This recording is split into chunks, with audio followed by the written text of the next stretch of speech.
بسم اللہ الرحمن الرحیم۔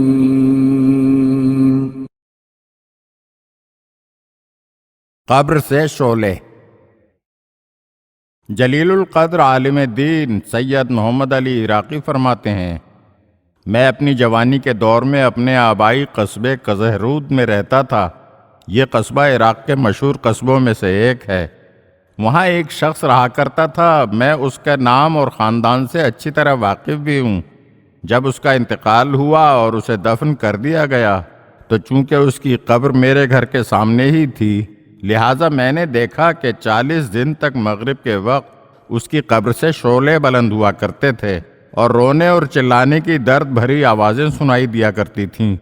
بلکہ شروع کی راتوں میں تو وہ شخص اس بری طرح نالہ و فریاد کیا کرتا تھا کہ میں سخت خائف اور پریشان ہو گیا تھا، اور اس خوف کی وجہ سے مجھ پر لرزہ طاری ہو جاتا تھا، یہاں تک کہ مجھے غش آ جاتا تھا اور میں خود کو سنبھال نہیں پاتا تھا۔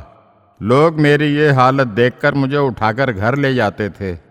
چند دنوں کے بعد جب میں نے اپنے آپ پر قابو پا لیا تو مجھے اس شخص کے بارے میں جاننے کی فکر لاحق ہوئی، کیونکہ جو کچھ میں نے دیکھا تھا اس سلسلے میں بہت حیران و پریشان تھا۔